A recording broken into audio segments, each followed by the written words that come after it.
컴퓨터 메타 없이 문서뿐. 첨부 문서. 틱톡 미국 사업권 분리와 새 알고리즘 재훈련이 보여주는 GPU 이후 AI 주권의 실제 전본 정책 제안서는 GPU를 늘리면 국가는 강해지는가라는 질문을 중심으로 AI 시대 국가 경쟁력의 조건을 구조적으로 검토했다.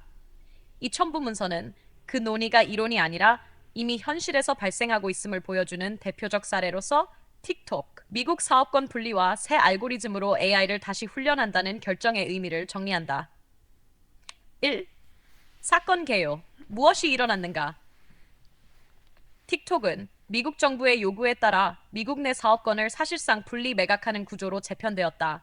이 과정에서 중요한 변화는 단순한 지분 구조정이 아니었다. 미국 내 데이터와 운영 인프라는 오라클 등 미국 기업의 통제하에 두고 기존 글로벌 알고리즘을 그대로 사용하는 대신 미국 기준에 맞춘 새 알고리즘으로 AI를 다시 훈련하겠다고 밝혔다.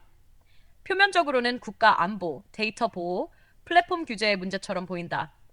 그러나 정책적으로 더 중요한 변화는 그 이면에 있다. 이 사건의 본질, 데이터가 아니라 학습 구조. 이번 결정은 누가 데이터를 소유하느냐의 문제가 아니다. 핵심은 다음 한 가지다. Open quote.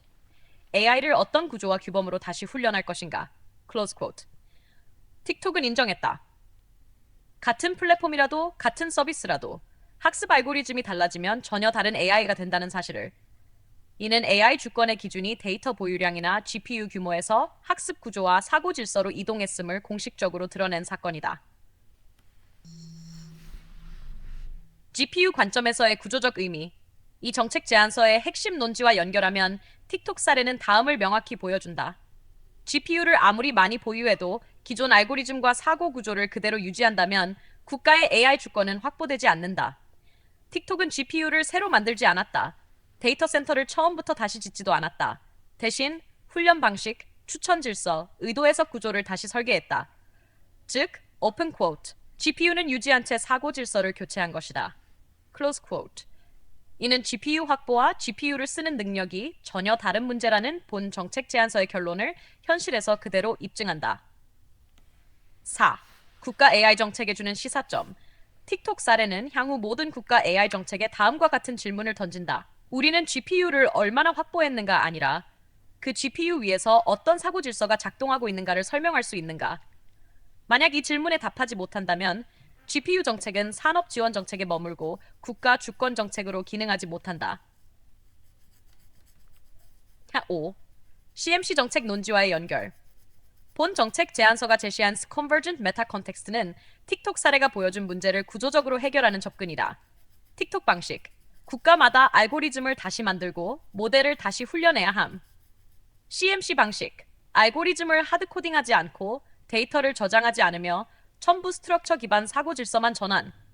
즉, 같은 GPU, 같은 엔진, 같은 모델 위에서도 국가별 정책별 AI를 구조 레벨에서 분리 가능. 이 점에서 틱톡 사례는 CMC가 왜 GPU 이후의 정책 기술인지 명확히 보여주는 현실적 증거다. 첨부 문서 결론. 틱톡 미국 사업권 분리 사건은 AI 주권 경쟁이 이미 다음 단계로 진입했음을 알린다. 이제 경쟁의 핵심은 GPU의 개수도, 데이터의 양도 아니다. 오픈 quote. AI를 어떤 구조로 학습시키고 어떤 사고 질서를 강제하느냐다. close quote. 이 첨부 문서는 GPU를 늘리면 국가는 강해질까 정책 제안서의 결론이 현실에서 이미 검증되고 있음을 보여주는 보조 근거로 기능한다. 필요하시면 다음 단계로 바로 이어갈 수 있습니다.